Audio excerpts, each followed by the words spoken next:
Hello everyone. इस video में 36 size कटोरी ब्लाउज़ की कटिंग और स्टिचिंग करूँगी। तो लाइनिंग फैब्रिक लिया है 1 मीटर और मेन फैब्रिक लिया है 80 सेंटीमीटर। तो कटिंग हमें लाइनिंग फैब्रिक पर करनी है। नीचे से सीधी लाइन ड्रॉ करेंगे कपड़े को सीधा करने के लिए और यहाँ पर हमें फैब्रिक को 2 फोल्ड में रखना है। अब हमें ब्लाउज़ की लेंथ के लिए मार्किंग करनी है। ब्लाउज़ की टोटल लेंथ है 14 इंच। 1 इंच मार्जिन का प्लस करके 15 इंच पर मार्क करना है। स्ट्रेट लाइन ड्रॉ कर लेनी है। यहाँ पर हमें शोल्डर लेना है। शोल्डर है 14 का हाफ 7 में से हमें 1.5 इंच माइनस करते हुए 5.5 इंच लेना है। आर्म होल के लिए मार्किंग करेंगे 5.75 इंच पर। यहाँ पर हमें चेस्ट का 4th पार्ट लेना है।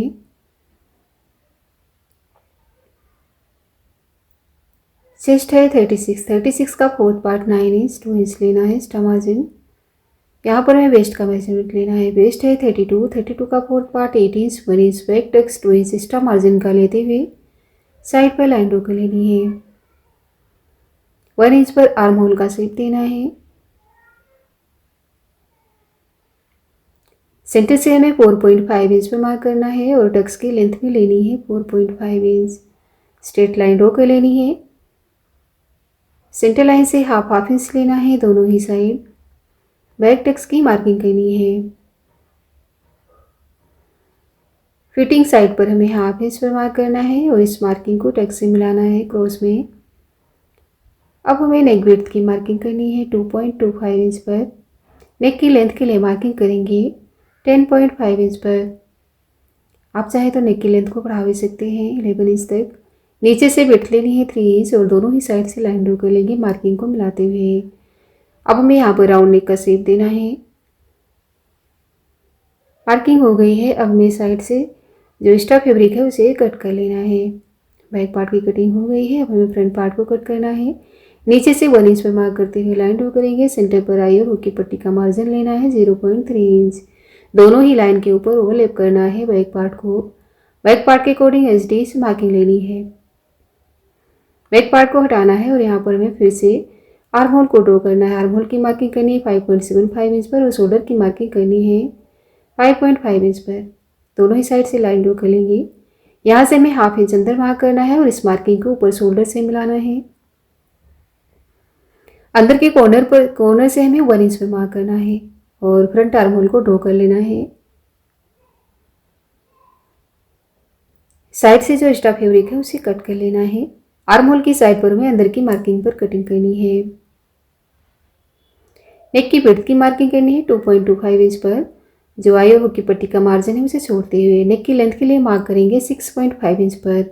नीचे से विड्थ लेनी है 2.5 इंच और दोनों ही साइड से मार्किंग को मिलाते हुए लाइन ड्रॉ करेंगे और यहाँ पर भी हमें राउंड नेक का शेप देना है। नीचे से बेल्ट की मार्किंग करनी है 3 इंच पर। 3 इंच पर मार्क करते हुए लाइन ड्रॉ करेंगे स्ट्रेट लाइन। सेंटर से ऊपर वाली लाइन पर हमें 0.75 इंच पर मार्क करते हुए बेल्ट का शेप देना है, राउंड शेप देना है बेल्ट पर। कटोरी का मेजरमेंट लेना है तो चेस्ट को 6 से डिवाइड करेंगे तो चेस्ट है यहाँ पर 36 को 6 से डिवाइड करेंगे तो आएगा 6 इंच। कटोरी की कटिंग हमें 6 इंच पर करनी है। 6 इंच पर मार्क करेंगे और स्ट्रेट लाइन ड्रॉ करेंगे। आर्म होल की साइड पर हमें मार्किंग लेनी है 2.5 इंच पर। नेक की साइड पर नीचे की साइड से 1 इंच पर मार्क करते हुए अब हमें इन तीनों मार्किंग को तीनों ही पॉइंट को मिलाना है, राउंड शेप ड्रॉ कर लेना है। बैक साइड पर हाफ इंच की मार्किंग करी थी तो यहाँ पर भी हमें ऊपर की लाइन पर हाफ इंच में मार्क करते हुए कटोरी वाले पार्ट से मिलाना है। इस पॉइंट को बेल्ट के स्ट्रेट में कटिंग करनी है और यहाँ से एक्स्ट्रा फैब्रिक कट कर देना है। नेक की कटिंग करनी है, उसके बाद कटोरी वाले पार्ट को कट करेंगे। बेल्ट पर हमें वेस्ट का मेजरमेंट लेना है तो यहाँ पर आई और हुक की पट्टी का मार्जिन जोड़ते हुए वेस्ट का 4th पार्ट और 2.5 इंच मार्जिन ले लेना है। साइड से जो एक्स्ट्रा है उसे कट कर लेना है। अब हमें इस पार्ट को बढ़ाना है। कटोरी वाले पार्ट को क्रॉस में कट करेंगे, इस तरीके से रखेंगे। यहाँ पर हमें टक्स पॉइंट लेना है तो साइड वाले पार्ट को रखेंगे। टक्स पॉइंट लेना है 10.5 इंच पर। नीचे की साइड पर देखिए लेंथ ले है यहाँ पर 2.5 इंच। साइड से हमें एक साइड से देखिए यहाँ पर 1.25 इंच लेना है और यहाँ पर सेंटर पर हमें 1 इंच लेना है। क्योंकि यहाँ पर हमने आई और हुक की पट्टी का मार्जिन ले रखा है। दोनों ही साइड से लाइन ड्रॉ कर लेनी है। इस पॉइंट को हमें ऊपर नेक से मिलाना है। यहाँ पर हमें कोई मार्जिन नहीं लेना है। दूसरी साइड पर हमें 1/2 इंच का मार्जिन लेते हुए यहाँ पर इस तरीके से मार्किंग लेनी है। तो आप देख सकते हैं जिस तरीके से हमने मार्किंग करी उसी तरीके से ही करना है। नीचे से हमें कटोरी का सेंटर लेना है, सेंटर मार्क करेंगे। सेंटर से हमें नीचे की साइड पर 1.5 इंच पर मार्क करना है और इस पॉइंट को हमें दोनों ही साइड क्रॉस में मिलाना है इस तरीके से।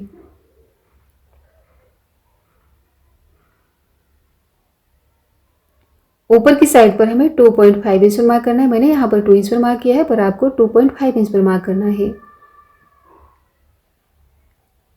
साइड से जो स्टॉप पार्ट है उसे कट कर लेंगे। सेंटर से कटोरी वाले पार्ट को फोल्ड करेंगे। साइड पर 1/2 इंच स्टिचिंग का छोड़ेंगे।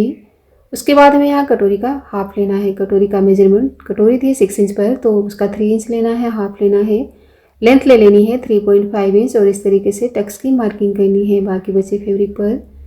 यही मार्किंग हमें दूसरी साइड भी लेनी है।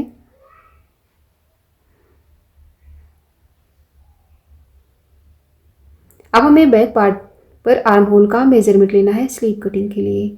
ऊपर 1/2 इंच स्टिचिंग का छोड़ेंगे तो आर्म होल आ रहा है 9.5 इंच। फैब्रिक को 4 फोल्ड करना है 9.5 इंच पर। लाइन ड्रॉ कर लेनी है। स्लीव की लेंथ है 3 इंच, तो 1 इंच मार्जिन का प्लस करके 4 इंच लेना है। दोनों ही साइड से लाइन ड्रॉ कर लेनी है। साइड से एक्स्ट्रा पार्ट कट कर लेना है जो एक्स्ट्रा फैब्रिक है। ओपन साइड पर हमें डाउन मार्क करना है 2.5 इंच और इस तरीके से स्लीव का शेप देना है। स्लीव राउंड लेना है 7 इंच, 2 इंच लेना है एक्स्ट्रा मार्जिन। इस मार्किंग को हमें आर्म होल से मिलाना है और स्लीव को कट कर लेना है। 1/2 इंच अंदर से 2 पार्ट पर हमें फ्रंट आर्म होल का शेप देना है। अब हमें मेन फैब्रिक पर पार्ट की कटिंग करनी है। स्लीव राउंड को 4 फोल्ड करना है और इस तरीके से उसके ऊपर रखना है स्लीव को। यहाँ पर मेन फैब्रिक पर हमें जॉइंट लगाना होगा। बैक पार्ट की कटिंग हमें फोल्ड साइड पर करनी है। फैब्रिक को यहाँ पर 2 फोल्ड में रखा है, उसके ऊपर बेल्ट को रखा है और बैक पार्ट की कटिंग में फोल्ड साइड पर करनी है।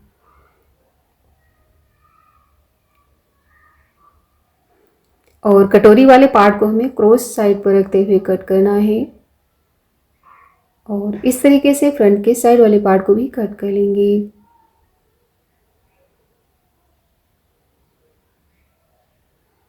Front part, back part, sleeve की कटिंग हो गई है, सारी पार्ट की कटिंग हो गई है। यहाँ पर हमें जॉइंट भी कट कर लेना है और जॉइंट लगाने के बाद हमें लाइनिंग फैब्रिक के अकॉर्डिंग कटिंग कर लेनी है स्लीव को रखते हुए। अब हमें स्टिचिंग करनी है। सबसे पहले हमें साइड वाले पार्ट को स्टिच करना है। दोनों ही पार्ट को आमने सामने रखना है रॉन्ग साइड पर। उसके ऊपर लाइनिंग पार्ट को रख के चारों ही साइड से स्टिच लगाएंगे और साइड का एक्स्ट्रा फैब्रिक कट कर लेंगे। देखिए यहाँ पर मैंने स्टिच लगाकर साइड का एक्स्ट्रा फैब्रिक कट कर लिया है। सेंटर पर हमें यहाँ पर लेस लगानी है, तो ये ट्रायंगल लेस है। पार्ट और लेस दोनों को ही राइट साइड पर रखना है और यहाँ पर हमें 1 फुट के गैप पर स्टिच लगा लेनी है। दूसरे पार्ट पर भी इसी तरीके से लेस को लगाना है। कटोरी वाले पार्ट को साइड से बराबर से कट कर लेना है लाइनिंग पार्ट के अकॉर्डिंग। यहाँ पर हमें मेन पार्ट को इस तरीके से रखना है रॉन्ग साइड पर, उसके ऊपर लाइनिंग पार्ट को। तो यहाँ पर हमें स्टिच नहीं लगानी है, दोनों ही पार्ट को अलग अलग स्टिच करना है। साइड से जो हम लाइनिंग और मेन फैब्रिक को स्टिच करते हैं वो नहीं करना है। तो मेन पार्ट की साइड पर हमें मेन पार्ट को स्टिच करना है। इस तरीके से पलट लेंगे और यहाँ पर जो स्टिच दिख रही है उसी के ऊपर से स्टिच लगानी है। जो हमने लेस को स्टिच करते हुए स्टिच लगाई है, जब इस तरीके से पार्ट को पलटेंगे तो यहाँ पर स्टिच दिखेगी, उसी के ऊपर से ही स्टिच लगानी है। देखिए इस तरीके से फिर से हमें पार्ट को उसी तरीके से रखना है और लाइनिंग पार्ट के साथ हमें लाइनिंग फैब्रिक को स्टिच करना है।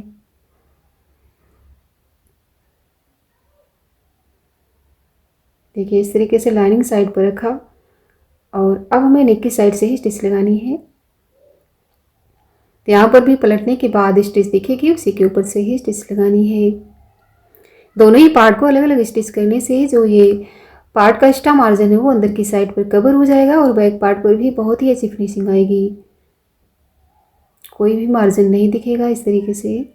और अब हमें साइड से कटोरी वाले पार्ट पर लाइनिंग और मेन फैब्रिक को स्टिच कर लेना है। एक्स्ट्रा फैब्रिक है तो उसे बराबर से कट कर लेंगे। अब हमें टक्स लगाना है, स्ट्रेट में स्टिच करेंगे, उसके बाद फोल्ड करते हुए टक्स लगाना है मार्किंग के ऊपर से स्टिच करके। टक्स का एक्स्ट्रा फैब्रिक कट करेंगे।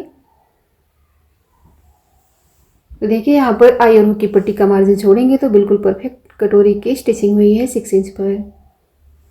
इसी तरीके से दूसरे पार्ट को भी स्टिच करेंगे। अब हमें बेल्ट की स्टिचिंग करनी है। मेन पार्ट को राइट साइड, उसके ऊपर लाइनिंग पार्ट को रखेंगे और यहाँ पर भी हमें लाइनिंग फैब्रिक के साथ लाइनिंग फैब्रिक, मेन फैब्रिक के साथ मेन फैब्रिक को स्टिच करना है। उससे पहले हमें अपर पार्ट पर नीचे की साइड पर लेस लगानी है। तो लेस को और पार्ट को दोनों को ही राइट साइड पर रखना है।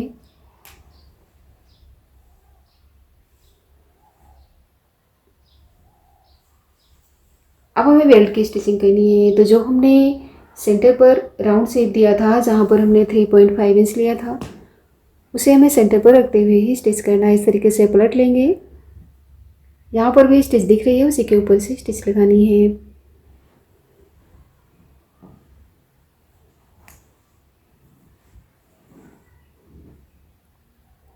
अब हमें लाइनिंग पार्ट को लाइनिंग फैब्रिक के साइड पर रखते हुए स्टिच करना है।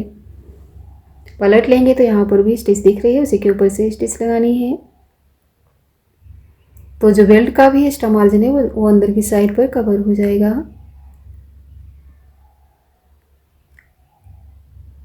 और रॉन्ग साइड पर भी फिनिशिंग आएगी। देख सकते हैं आप, कोई भी मार्जिन नहीं दिख रहा है बैक साइड पर।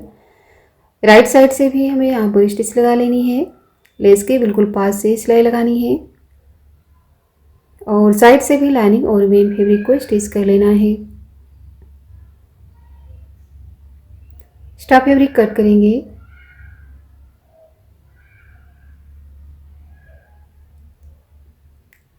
अब हमें नेक की फिनिशिंग करनी है दोनों ही पार्ट को स्टिच करने के बाद। तो यहाँ पर हमें नेक पर जो लेस लगा रही हूँ मैं यहाँ पर, उसे रॉन्ग साइड पर रखते हुए स्टिच करना है 1 फुट के गैप से। तो यहाँ पर मैं 2 तरीके से लेस को स्टिच करना बताऊँगी। फ्रंट साइड पर हमने रॉन्ग साइड पर रखा है और बैक साइड पर जब स्टिच करूँगी तो उसे हमें राइट साइड पर रखते हुए स्टिच करना है। इनविजिबल लेस लगाऊंगी। यहाँ पर मैंने क्रॉस पट्टी ली है, लेस के ऊपर से स्टिच लगानी है। 1 फुट के गैप पर ही स्टिच करना है और इस तरीके से ओपन करेंगे और पट्टी से कवर करना है मार्जिन को और स्टिच लगानी है। और ये स्टिच हमें पट्टी के ऊपर ही लगानी है। पट्टी के अंदर कॉर्नर पर स्टिच लगाते हुए अब हमें सारी पट्टी को, पूरी पट्टी को रॉन्ग साइड टर्न करना है और 1 फुट के गैप पर स्टिच करना है। तो इस तरीके से जो लेस है वो राइट साइड पर आ जाएगी।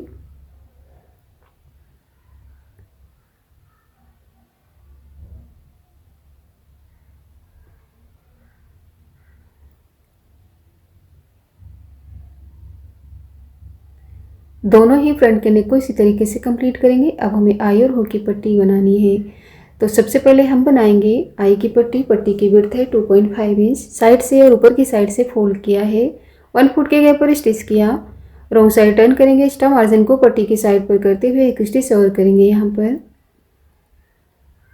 अब हमें सेंटर से पट्टी को फोल्ड करना है और 1 फुट के गैप पर देखिए यहाँ पर स्टिच लगानी है। उसके बाद 1 फुट के गैप पर एक स्टिच और लगाएंगे, डबल स्टिच करेंगे। अब हमें बनानी है हुक की पट्टी। पट्टी की विड्थ यहाँ पर ली है 2 इंच। डबल फोल्ड करते हुए 1 फुट के गैप पर स्टिच करेंगे और नेक की साइड पर हमें एक्स्ट्रा पट्टी रखनी है फोल्ड करने के लिए। पट्टी को ओपन करेंगे और एक स्टिच यहाँ पर और करेंगे पट्टी के ऊपर से। पूरी पट्टी को टर्न करना है रॉन्ग साइड पर और एक स्टिच और लगानी है पट्टी के ऊपर। दोनों ही पार्ट को आमने सामने देखिए ऊपर नीचे रखना है, चेक कर लेना है दोनों ही पार्ट बराबर होने चाहिए। अब हमें यहाँ पर वेस्ट पर पट्टी लेनी है। स्ट्रेट पट्टी 1 फुट के गैप पर स्टिच किया, सेंटर पर एक्स्ट्रा पट्टी रखनी है फोल्ड करने के लिए। पट्टी को ओपन करके एक स्टिच और करेंगे पट्टी के ऊपर से। पूरी पट्टी को टर्न करना है और फोल्ड करते हुए एक स्टिच और करेंगे पट्टी के ऊपर। फ्रंट के दोनों पार्ट पर इसी तरीके से वेस्ट पर पट्टी लगानी है। फ्रंट पार्ट कंप्लीट है। बैक पार्ट की स्टिचिंग करनी है तो नेक विड्थ की मार्किंग करनी है मेन पार्ट पर, दोनों ही पार्ट पर सेंटर मार्किंग ले लेनी है। अब हमें यहाँ पर लेस लगानी है, तो देखिए यहाँ पर हम इनविजिबल लेस लगाएंगे। तो लेस को यहाँ पर राइट साइड पर रखना है, 1 फुट के गैप पर स्टिच करेंगे। पूरे ही नेक पर लेस को स्टिच करेंगे। नेक विड्थ की मार्किंग कर लेनी है और सेंटर मार्किंग भी मेन पार्ट पर, उसके ऊपर रखना है देखिए यहाँ पर लाइनिंग पार्ट को और पिनअप करके उसके बाद हमें लेस के ऊपर से स्टिच लगानी है। जो लेस को स्टिच करते हुए हमने स्टिच लगाई है वो स्टिच यहाँ पर भी दिखेगी, उसी के ऊपर से ही स्टिच लगानी है। नेक के अंदर का एक्स्ट्रा फैब्रिक कट करेंगे और अब हमें नेक को राइट साइड पर पलट लेना है और यहाँ पर भी हमें कॉर्नर पर स्टिच लगा लेनी है, जिससे कि अंदर का जो मार्जिन है वो अच्छे से सेट हो जाएगा। उसके बाद हमें साइड से भी लाइनिंग और मेन फैब्रिक को स्टिच करके साइड का एक्स्ट्रा फैब्रिक कट कर लेना है। इस तरीके से टक्स लगाना है, स्ट्रेट में स्टिच करेंगे। उसके बाद फोल्ड करते हुए मार्किंग के ऊपर से स्टिच लगानी है। दोनों ही टक्स इसी तरीके से स्टिच करेंगे। वेस्ट पर पट्टी लगाएंगे जिस तरीके से हमने फ्रंट पार्ट पर लगाई है। बैक पार्ट कंप्लीट हो गया है। अब हमें शोल्डर की स्टिचिंग करनी है। दोनों ही पार्ट को ऊपर नीचे रखना है और नेक की तरफ को हमें डाउन स्टिच लगाना है।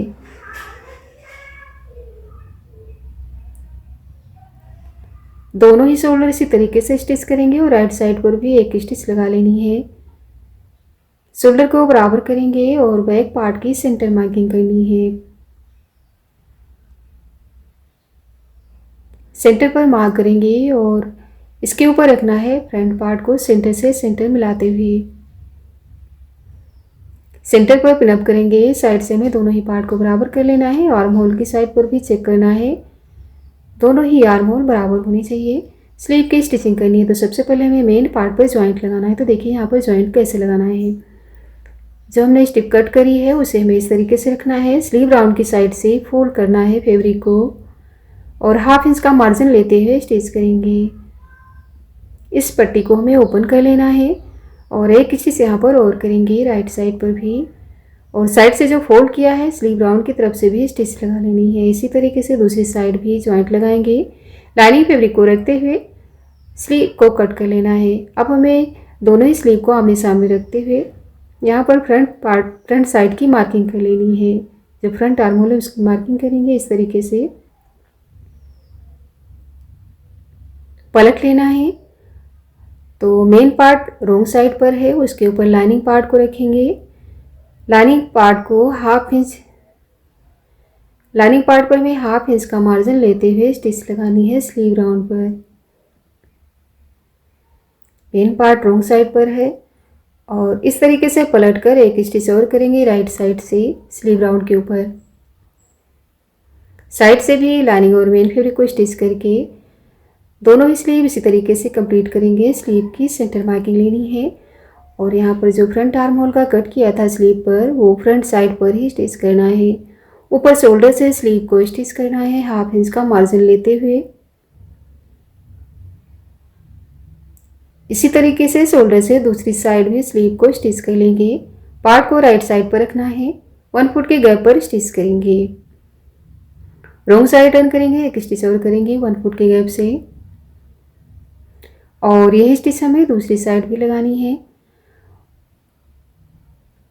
और अब हमें सेंटर से चेस्ट का 4th पार्ट लेना है। चेस्ट है 36 का 4th पार्ट 9 इंच। वेस्ट का मेजरमेंट लेना है। वेस्ट है 32 का 4th पार्ट 8 इंच। दोनों मार्किंग को मिलाते हुए लाइन ड्रॉ कर लेंगे। यहाँ पर हमें स्लीव राउंड का हाफ लेना है 6.75 इंच। लाइन ड्रॉ करेंगे और यहाँ पर हमें फिटिंग लगानी है। तो इस तरीके से कटोरी ब्लाउज बनकर कंप्लीट हो गया है। तो अगर ये कटिंग और स्टिचिंग आपको पसंद आए तो लाइक और शेयर करें और अभी तक मेरे चैनल को सब्सक्राइब नहीं किया है तो प्लीज़ सब्सक्राइब करें। Thank you.